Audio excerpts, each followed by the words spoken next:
Thank you. Hey, good Hi, morning, Phil. Phil. Good morning. I did not know we were recording. I did not schedule my makeup artist to come in. I was not prepared. A little more blow dryer on the top. I made some powder. I scheduled her. She's on the way. Don't worry. Oh. We thought of everything. Oh, thanks, Andy.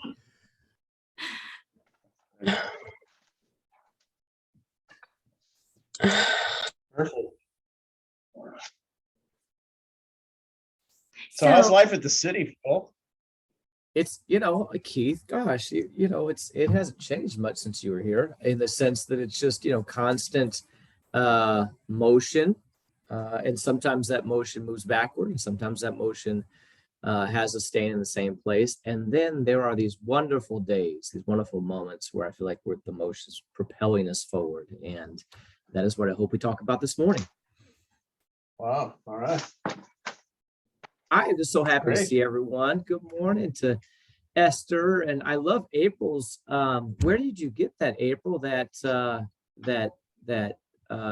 profile image is amazing. I love that. So cool. Hi, Angie, Christine. Good morning. This is great to see everybody.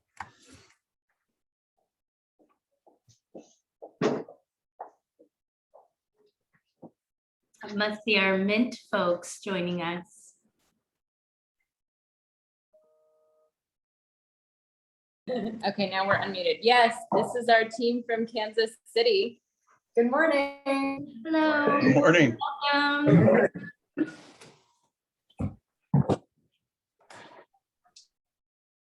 So Keith and Andy, before I forget, and all, you all just tell me when you want me to start, but before I forget, you all know that there are very large infrastructure dollars, large amounts of infrastructure dollars that have come available from the federal government. And one of those pots of money is actually designed to connect private residents to public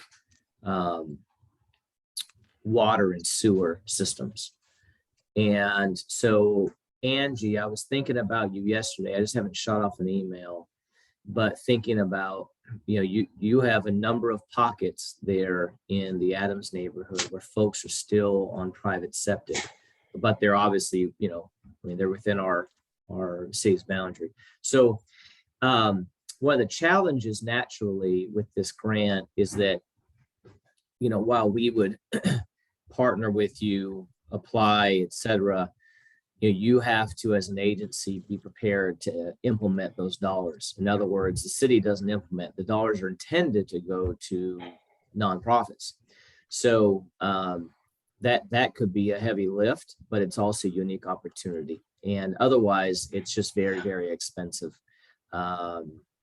Yes, Christine, it does cover the connection. That's absolutely the idea. So anyway, I just wanted to throw that out there for you all to reflect on. If that interests you, we just had a call internally yesterday. You should probably reach out to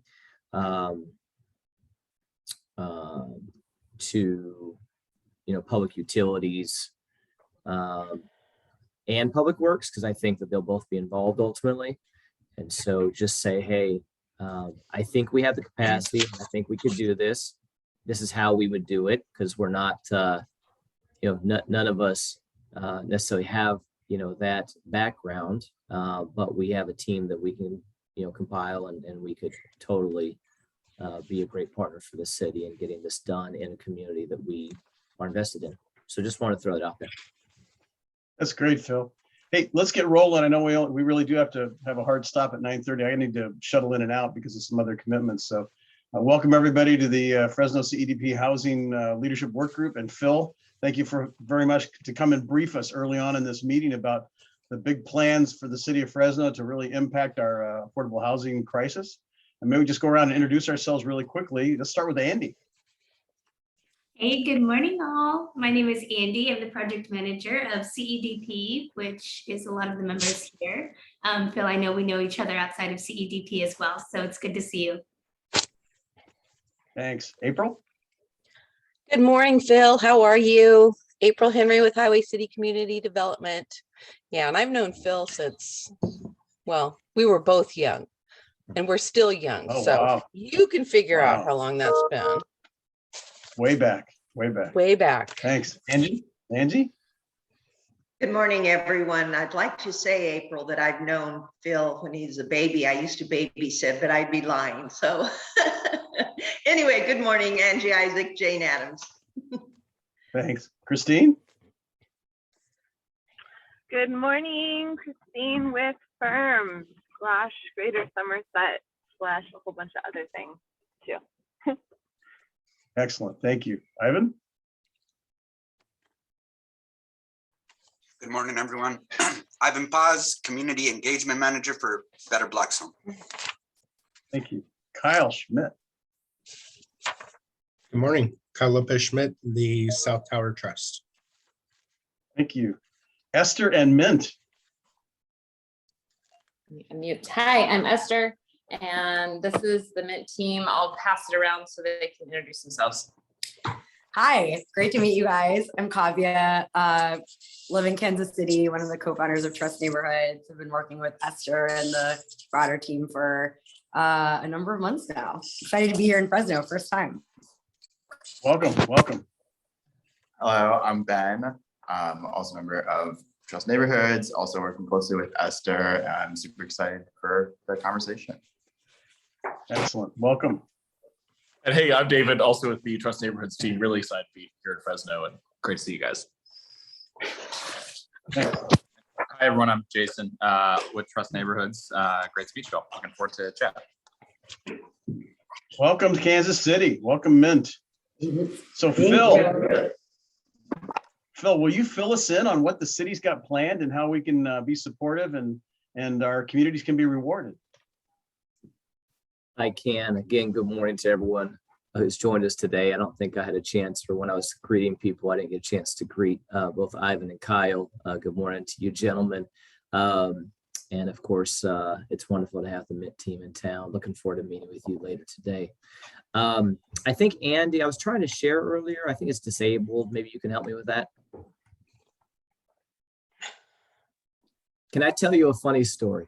So while we're waiting, so the other day I was on a call where someone shared their screen and they obviously didn't quite know what they were doing, and they shared a private chat and they were chatting about me, which I thought was hilarious. So you've always got to be careful when you're sharing your screen. You want to make sure you share the content that you intend. So lesson learned, right?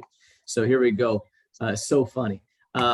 I wanted to share a little bit, and as Keith said, our time is of the essence this morning a little bit. So forgive me for kind of moving quickly, and we'll gladly follow up with you all later. Briefly, the mayor has convened a committee that is developing a housing plan. It's known as the One Fresno Housing Plan. I believe, if I'm not mistaken, that this group heard a little bit about that maybe a week or two ago. Was it the deputy mayor that shared? Is that who it was, Keith? Correct. Yep. Okay. Matthew. Fantastic. So let me share some of the data that's been presented, okay, that we've presented. I know the focus today is on affordable housing. So this is just some of the data we presented to that committee. This is a presentation or portions of it that both our director of planning development, Jennifer Clark, and I tag teamed on.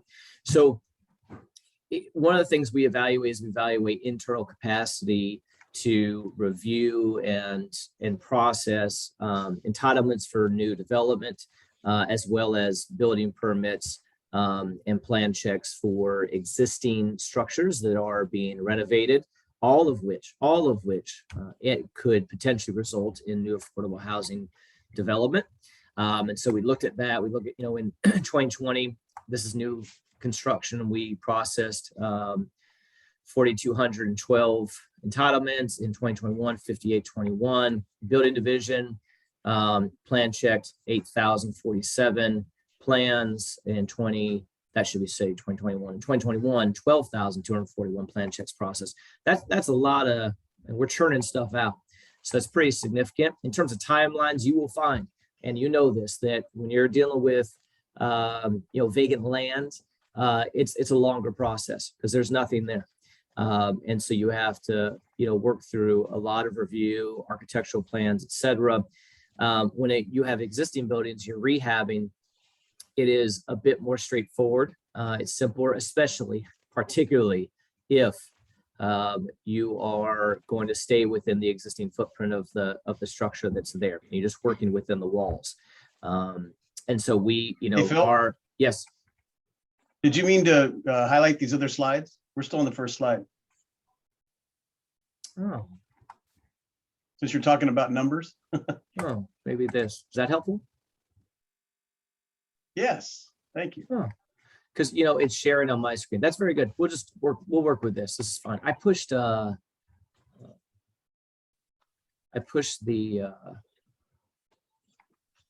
presenter and I thought it was sharing, but it's sharing this other screen. That's okay, no problem. So you can see these numbers now? Yes, we can. Great, thanks for stopping me, Keith. So when you're working within an existing structure, we move much quicker in terms of our plan check. And then when it's vacant land, it takes longer. So for those of you that are looking to rehab existing buildings, whether they are commercial and you're converting to residential, or whether they are existing residential and you just want to rehab them, it is a much quicker process. So 4 to 6 weeks on average for multifamily plan check, 3 to 5 weeks on average for single family plan check. Let's look at production. So can you see this new slide? Okay. Yes, thanks. So affordable housing production from 2016 to 2023. So obviously 2022, 2023 are projected numbers, but historically, these are the numbers. 2016, we had 32 affordable housing, covenanted affordable housing units that came online in 2016. 2017, we had 4, 2018, we had 55. You can see it's very anemic. It's painful. 2020, we had 85. 2021, there's some growth there. This is a preliminary number. We haven't published the final number, but we believe the number was around 212 new covenanted affordable units in 2021. 2022, we project 613. 2023, we project 680. 2024, a little early to tell, but we project 376. These are projects that we know are in our development pipeline. The question is, will all the funding line up? The question is, will they hold to their current development timeline? Those are variables. I can't speak to them, but these are real projects. So this slide just demonstrates kind of what we know is in the pipeline for 2022 as an example. So if you look at that trajectory, you would say, what's the reason for the growth? What's happened in Fresno? Well, I would just simply say, look, the demand is there. The leadership is there. In other words, the fact that the demand is there and that our elected leaders at the local, state, and federal level are recognizing the demand and prioritizing that demand is significant. And what that happens, or what that looks like when it comes to elected leadership often, is that where there is a priority, there is funding that follows. So demand, leadership, funding, when those three variables are joined together in one scenario, you end up with results. And for me, what you end up with in the affordable housing development world, you end up with affordable housing developers who historically have been doing this development, obviously being able to ramp up, but also you get new developers, you get private sector developers wanting to develop affordable housing. That's what we've seen. We have more developers, both for-profit and nonprofit, that are entering the affordable housing development work. And for those that had capacity, they are ramping up their capacity. That's where you see the growth, in my opinion. If you look at affordable housing types in the city, just generally speaking, I want to talk about kind of general data. This is not, let me back up for a second. This is not affordable housing. This is all housing types in the city. So the affordable housing that we're looking at developing over the next few years, only 4% would be single family. Okay, affordable housing production between now and 2024 that we know is in the pipeline today, projects I can name by location, by developer, 4% of that will be developed that we know of at this moment is single family. 96% is multifamily. How does that compare to if you insert that housing production into the current housing mix in total in the city of Fresno? So all housing in the city of Fresno, you see that 63% of our current housing stock is single family. So that means that we are going to begin to move the needle a bit in terms of overall housing stock in the city, more toward a balance between multifamily and single family. Now, that doesn't speak to anything else that's entitled that isn't affordable right now. It doesn't speak to any other rehab project. This is just the impact of affordable housing being inserted into our current housing mix. Affordable housing by production type. So single family ownership, you can see that, that's the 4%. And then shelter and permanent housing options make up the other 96%. By council district, this is what's projected through 2024. Now, I should put an asterisk next to every one of these numbers because, as you know, council district boundaries just changed. So a project that was in District 1 is now in District 2. So that's, you know, I would be a little bit cautious about how you interpret these particular numbers.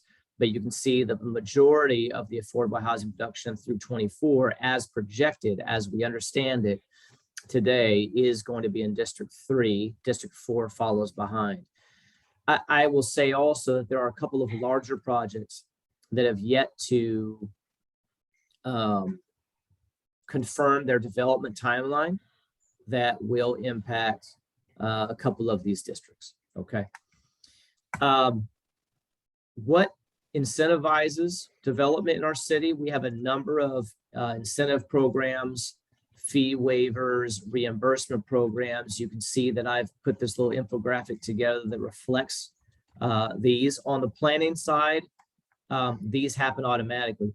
On the public works side, there's an application you have to complete to get access to these waivers, exemptions, or reimbursement programs, okay? This is a broad brush. There are lots of conditions for each one of them, but this just gives you a snapshot of what's available. Here's a snapshot of where these, you know, incentives exist within the city. So, you know, you can see that a large swath of our city has some kind of incentive that is potentially eligible for a project that is going to be developed. If you look at the funding that's available, I mentioned that earlier, the funding that's available by source and year. In 2021, we had our average entitlement dollars, you know, right around 6-7 million. That's very normal for the city of Fresno. The majority of that is home. And then we had PLHA that came online in the last couple of years. But in 2022, that number shoots up to nearly $40 million. That's because we have ARPA, we have Home ARP, we have the Local Housing Trust Fund, which we were able to apply for and get funded by the state. So that's a pretty big difference. 2023, that drops back down a little bit, as you can see, because Home ARP will get out the door into the 23 million range. 2024, as far as we know it, entitlement dollars right around 10.5 or 10.3 million, still more than 2021, but this is quite a unique opportunity for the city to facilitate affordable housing development. Again, if you go back to this earlier slide, you can see that that's really the effect, isn't it? You can see that the presence of those dollars, the readiness of our affordable housing development community, the prioritization of our leadership, the need, the demand, have resulted in an infusion of projects into our affordable housing development pipeline. And again, a lot of that is tied to our ability as a city to subsidize that development, because this group knows that affordable housing development doesn't happen without some form of subsidy. It doesn't happen because it doesn't pencil. And so that is why this subsidy is so critical. Last couple of things, and I'll just stop here. I think Keith had some more slides, but we'll stop here, Andy. Some tools to accelerate housing development. Some of the things that we're discussing as part of the One Fresno Housing Committee. And let me be very, very clear. We have about 50 potential policies or programs that we're discussing as a committee. This very, very, very brief list does not reflect the totality of what we are discussing to be potentially included in the One Fresno Housing Plan. But these items are some of the biggest initiatives or policies that we are discussing that could positively affect affordable housing development in our city. One is ministerial process for entitlements. It would reduce processing times from 9 months down to 3 months. What that in essence means is that if you submit an entitlement application, development application, you say, hey, you know, what we're proposing, it fits with the zoning, the current zoning, and it complies with the development code as written. So in other words, we're not pushing the envelope on anything. You know, the zoning works for the project that we're proposing, and what we're proposing already complies and fits within the development code. Nothing to it, straightforward. When that happens, it would basically be ministerial. In other words, it's sort of a rubber stamp type deal. We just say, yep, go build it. So it reduces our processing time from 9 months down to 3 months. So that could really be helpful on new construction. Secondly, a Section 108 loan. So this is where we have done this before as a city. One of the things we could do again is we can borrow from the government. We can borrow up to 5 times our community development block grant annual entitlement. And so for us, what that means, we could borrow as much as $30 million, which we would use when you submit, you say, this is what we want to use it for. So we could use that for affordable housing development. Now, caution, it is an actual loan with a real interest rate that we really have to pay back. So it has a biannual payment that we have to make. So, you know, for those of us that have borrowed money before, typically there's a monthly payment. For the city, it's just every 6 months we have to write a huge check. So again, the more you borrow, depending upon the interest rate, the more that amount is that we have to pay every 6 months. So we want to be a little bit cautious there. It's not free money, but it is a way to leverage, you know, our existing entitlement dollars to be able to do more than what those entitlement dollars, you know, typically allow us to do. A social impact bond. Again, probably the social impact bond that we model after, that we kind of look to is Richmond's. Their initial bond was $3 million. The way that they designed it was that philanthropy was sort of the backstop. In other words, if the goal of the bond for which it was issued is not fully achieved, then the city of Fresno does not have to pay it back. It was actually philanthropy that covers that bond and pays it.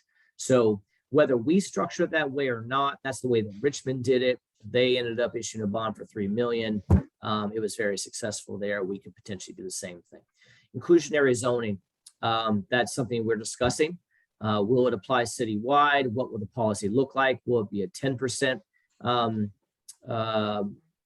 affordable housing requirement? Will there be an in lieu of fee? Will there be a land set aside? All those things need to be kind of hashed out by way of policy, but it's something we're discussing and could absolutely accelerate affordable housing in our city, in every council district in our city. We have a housing choice voucher incentive program that we've already funded. And so we're shaping that program right now with Fresno Housing Authority. And then lastly, establish a land bank. We could do that and build the capacity of the existing land trust. So I want to just pause because I have 5 minutes. I know everyone else does, and I apologize for rushing, but any questions that I can respond to in the short time that we have. See, Kyle, you made a comment. I don't think I'm quite tracking. You said, except if we did inclusion. You must have inserted that and when I was talking through something else. I'm not sure the context. Oh yeah, I was just in response to that affordable housing doesn't pencil without subsidy. If we had inclusionary zoning, it gets folded into every development cost. So because there's the requirement for a developer to build affordable housing with their market rate. That is correct, of course. It would not be enough, though. I'll just say that out loud. So an inclusionary zoning ordinance would absolutely help, in my opinion, but it would not take care of our affordable housing needs in our city by itself. We would need to do other things to really really make progress. Other comments, questions for me? I'm sorry it was so fast. I'm sorry.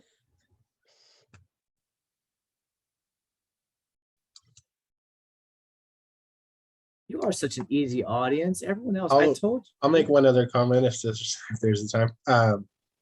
The one thing I think is important to always highlight with increasing the speed of processing, like with the ministerial, with folks that are embedded in like community development and knowing how hard fought some wins are around like quality development in our neighborhoods, there's the worry that speeding up the process is going to harm some of our most kind of left out and disinvested communities and not give them the opportunity to comment and have a role in what development happens in their neighborhood. So that's always like a caution about speeding up the development process. Yeah, that's true, Kyle. It's yin and yang. It's, there's tension here. I would say that on the other side of that coin, some of the arguments for ministerial are one is it's frustrating for a developer. For you, if you were building a single family home for your family or something much larger, right? It's pretty frustrating for a developer to spend so much time in a process when they basically are saying, look, we're building what the zoning and development code allow on this site. I mean, it's not even in question. And yet the fact that we have to sort of be, run through the gauntlet and we have to be crucified on social media and we have to have Fresno Bee articles written about us and we have to come before council and listen to all of the arguments and we have to go to it's brutal. It's a brutal process and it submarines projects that otherwise, through policy have already been allowed. The community has already spoken into the general plan, right? And if there's a specific plan, the community spoke into that. So it's so tough. And then what happens is from a staffing standpoint, it actually reduces customer service. So you end up having staff that just get really hesitant to even offer a comment or respond to your email because it seems to always come back to bite them when an elected official ends up saying, hey, I just need you to do this. And they're like, but it's not allowed. And so it's just, there's a lot of that stuff that happens because it's very, very, it's very political and it is complex. So it's a tough situation. Your caution, Kyle, is well received though. Phil, I have a follow-up on the you talked about the city of Fresno having Section 8 funds. How does that work? Because in my understanding, Housing Authority receives federal funds. There's only so many Section 8 vouchers, housing choice vouchers. So is the city of Fresno like donating more money so that there can be more housing choice vouchers? Is that what's happening? So let me back up. I blew through that, Esther, because I was running out of time. So that's not exactly what's happening. Now we have ERAP. So we have emergency rental assistance program that was established. And so that in essence, we give those dollars, you know, a lot of those dollars to the housing authority and in some cases directly to landlords to offset, you know, tenant rent. But those dollars are limited. What I was referring to was a $1 million program that was recently funded that we're working with the housing authority on. It's basically an incentive program. We have about 1,000. There are about 1,000 housing choice voucher holders in our community that cannot find rental housing. Okay, so they have a voucher, but they can't go find somebody to give it to rent them housing. So what we're doing is we're working with Fresno Housing to build an incentive program that basically says to a landlord, if your unit was previously rented to, was most recently rented to a voucher holder and there's turnover. So your tenant has decided to leave, right? For whatever reason, they're moving. We want to pay you an incentive to rent that same unit to another voucher holder. In other words, don't take that unit and you know, rent it to, you know, a market rate individual. If it was rented to a voucher holder before, let's rent it again to another voucher holder. That's one part of the program. Another part of the program, and there are multiple components to it. Another part is, and this is the biggest part of it, is, hey, landlord, you already have a unit, you're renting it to a market rate tenant. We want to pay you actually to rent that, to make a decision to rent that to a housing choice voucher holder. We're going to incentivize you to choose to pay to rent that unit that currently you haven't rented to a voucher holder. We want to pay you to rent it to a voucher holder. Make that choice. And so that's another big part of the program. There are other parts of it, but that's the idea. Does that help? Yeah, that helps. And it poses more questions. So, I mean, I think, so is that something that is currently happening, or is that an option that could happen? It's a program that's funded. Okay, so we've set the money aside, set $1 million aside, okay? And we're developing this program. The concept I just outlined in brief is being discussed. And once we fully define the program, it will then become active. The idea for us right now, as it stands, it's not approved, but as it stands, the current conversation is to ask the Fresno Housing Authority to run that incentive program. Got it. Okay, that makes sense. Because I know like some of our residents right now are really struggling because like Housing Authority, rightly so, has said we're no longer going to pay JD Homes any vouchers, right? Because they're not taking care of their property. But what that's done is now we have residents who are looking for housing, cannot find housing anywhere, and their voucher will be, you know, if they can't find another place to live and they have to stay in their current residence with JD Homes, they will no longer have a voucher. So that's the other like really hard thing. And I didn't know if this was only with JD Homes or is there other landlords that are kind of on that list? It's just JD. No, I didn't mention JD Homes at all. So no, I know you didn't. I know you didn't, but that's just another element that is hurting neighbors and trying to find housing, right? And the idea of the program is that it actually incentivizes landlords who have not previously rented to housing choice voucher holders to now begin to do that. We're trying to bring new landlords into the fold so that they now, you know, kind of annually, as part of their tenant mix, they are choosing to rent to voucher holders. And the idea is that we're hoping to do that with landlords that haven't done that before, right? That's a good thing. That's what we want. Right. We want units that were never rented to a voucher holder to now become available to a voucher holder. That's part of what that incentive program is about. Sounds good. Second, I gotta run. I am so sorry. I'm late for this next meeting, but I'm meeting with you later, Esther. So let's talk more. And to everybody else on this call, it is so delightful to start my Wednesday with you. And all of you have my cell phone, email. So just call. I'd be happy to follow up on any of this. I'm so grateful for what you're doing. And I am hopeful that more members of the FCEDP that you all will become more and more and more engaged in affordable housing development over time. So thankful for you. Have a wonderful day, everybody. We'll be calling you, Phil. Yay. Okay, bye.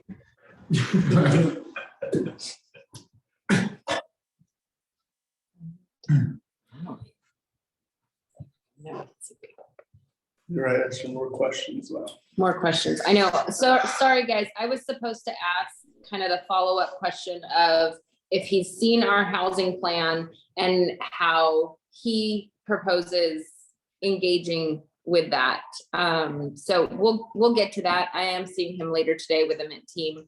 I think it was a really good first conversation from him. Did you guys feel like there was new information from him that we hadn't heard from Matthew? Yes and no. Yes, for me. I still don't know, like, when is this housing plan coming out? When is it official, right? Like, what's the timeline on this? Would be helpful to know. So maybe we'll get to that too.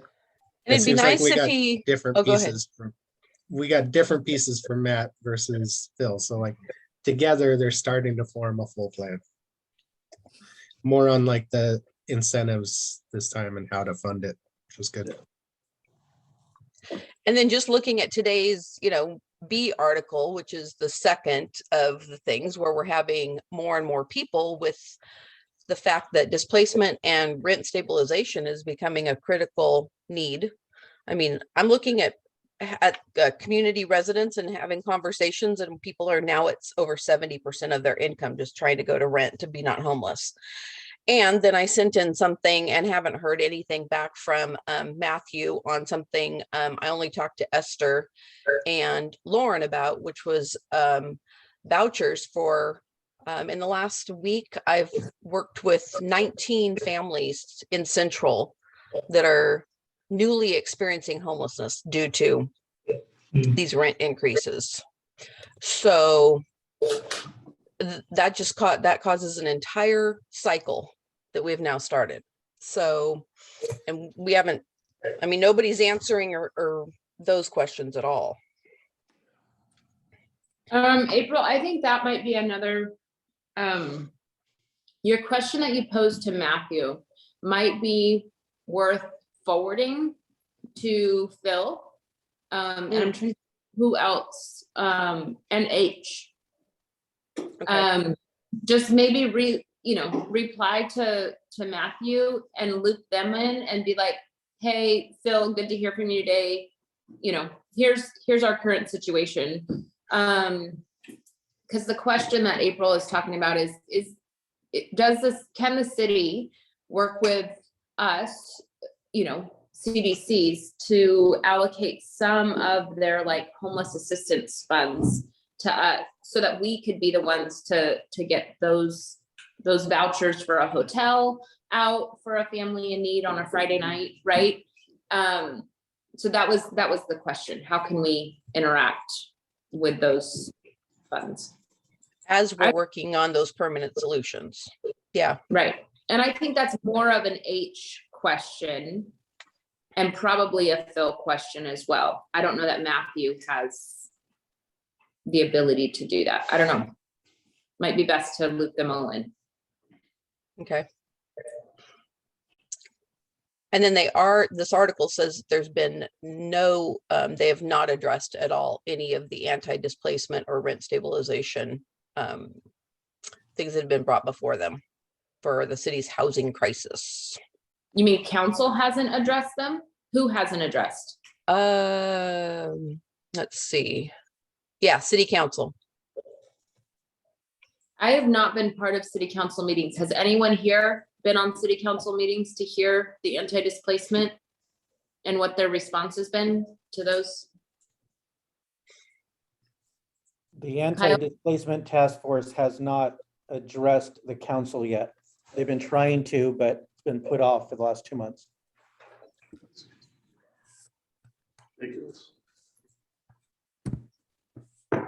Artie, is there anything we can do to help council hear that? I don't think so. I mean, they know that the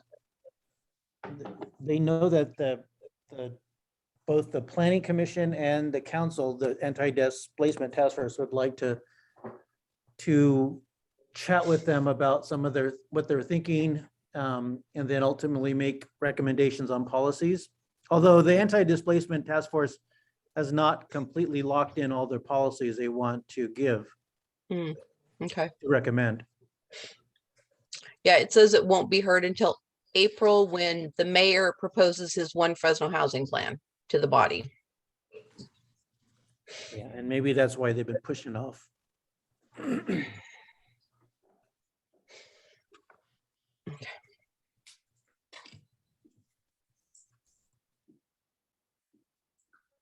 Cool.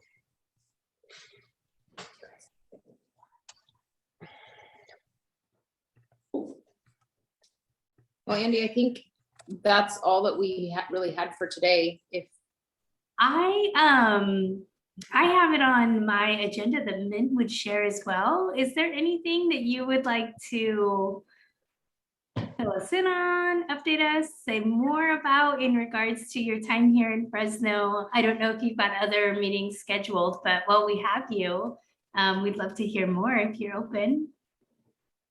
Yeah, absolutely. So a little bit on us and our organization, maybe how we first met Esther, and then can share a little bit more specifically about the Fresno project we've been working on. So we're a nonprofit. We're based in Kansas City, Missouri.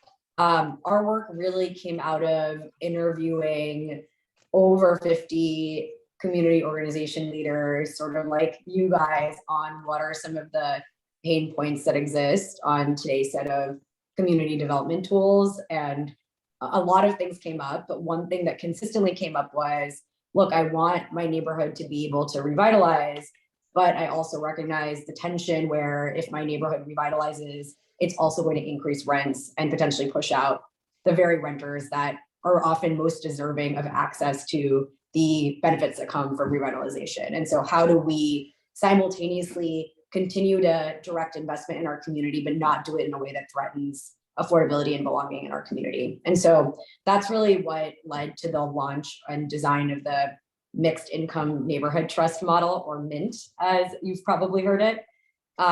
We got started about 2 years ago.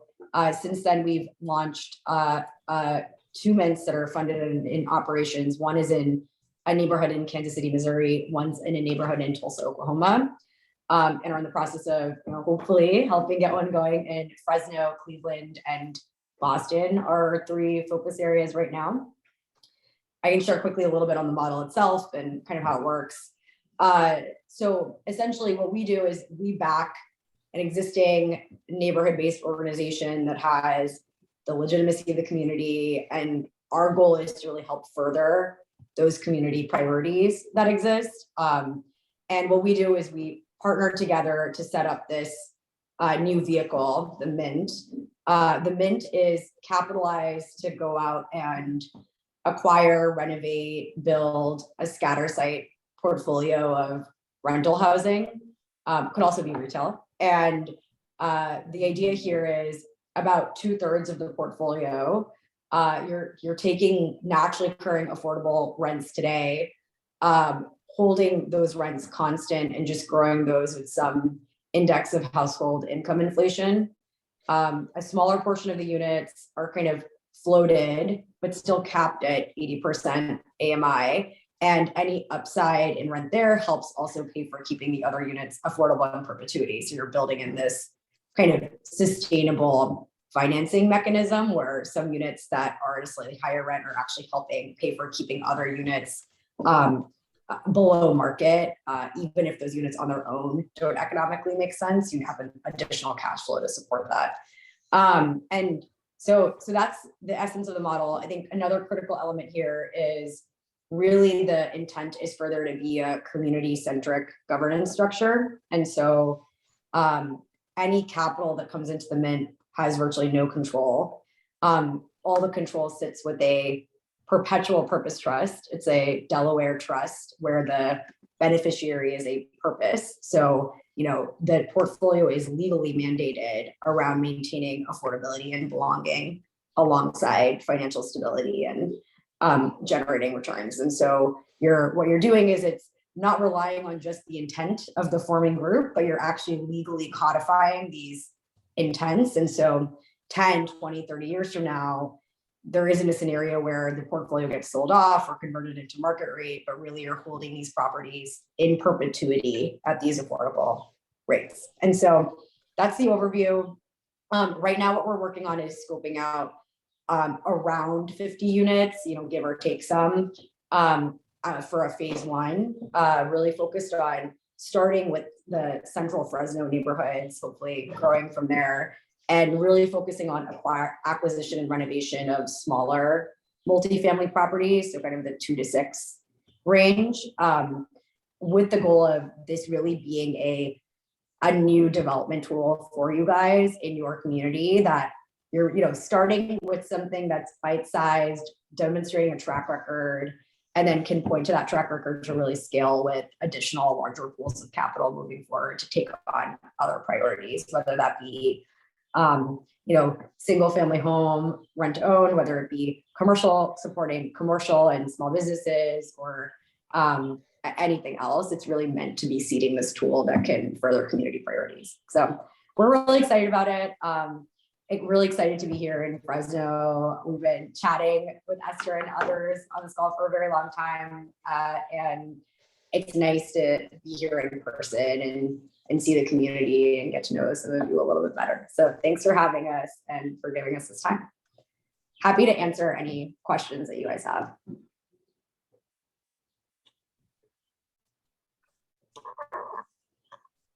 And yes, we do have lots of meetings planned, Andy. We're having to schedule in like mealtime. I assumed this group right here would be curious about a Fresno specific update where you guys are at. But I'm hearing that maybe there's going to be some meetings more individualized that'll answer those questions. Yeah, so Kavya talked about it being our focus starting in central Fresno. And so that really includes Lowell, South Tower, Hidalgo, Somerset, Jackson, a little bit of Southeast, and all of downtown. So Chinatown as well. And so that's kind of our focus in our first phase. And so those folks, part of the CEDP that are those folks, are invited for the next hour to come here to the office. And we're going to talk a little bit more in depth about the structure of what does it look like as all of our organizations to partner in kind of building this new model here in Fresno. What do the roles look like of residents of our organizations and that sort of thing. So we're going to get more into the nitty gritty with the CDP members that are in those areas. It doesn't mean that Central Fresno, Mint, and Better Blackstone. I don't need to leave them out either. Sorry, Ivan. So yeah, I mean, it doesn't mean that Mint won't reach more of our communities in the near future, especially looking at West Fresno, Southwest, more of West, further up Blackstone. But in the first phase, we do have to have a tighter boundary for it to really make sense. So this will be phased work. It will be long-term work, not short-term work. So yeah, that's a little bit more about where we're at for Fresno. We're raising capital right now. So we're looking for money and to make this happen. So great. Yeah. Thank you for the update. Tyler, is your hand up? Is that new or is it just hanging out? No, I'm just hanging out like it. No, I wanted to share a little announcement as well, if there's time for that. There's time for that. Thank you for the update, Esther and Min. It's great to see you guys, and we're excited to continue to hear more as you guys develop. And right after this meeting, I'll come over and meet you guys at the little CDC office. I just wanted to share that I've been working with the Heron Foundation, who's done a lot of funding of work in the Valley. We have a group called the Wayfinders that have been kind of advising them on some funding allocations, and I recommended small grants to all the CEDP groups involved in the housing group to focus on housing work. And so I made that recommendation a couple of weeks ago, and they're doing some due diligence on it, but generally that every CDP housing group should be getting a $10,000 grant, and Wow. CDP to get $20,000 to support the housing group as well. So more will come on that, but I just wanted to share that that's something that I put a recommendation forward for. That's amazing, Kyle. Thank you. Awesome. Cool. Thank you. That's a big update, Kyle. We'll have to keep talking about that. Yeah, Thank we you, gotta Kyle. fund this. We're Kyle, excited about it. yeah. Hey, Hector, good to see Figure out you. how to make the little That's all, celebrate yeah. button go. Woo woo! It's hard in a Zoom meeting, Kyle, to exude the excitement that I think we all feel. So Yeah. thank you. This is amazing. I need a pre-text so I can get a popper so you can, right at the moment of announcement, next time. Thank you. Well, friends, if there's anything else, you guys can shoot us an email, use the chat right here, but we will let Mint move on to their next meeting and say goodbye. And as always, I'm available if you guys have any questions later on. It's great to see you.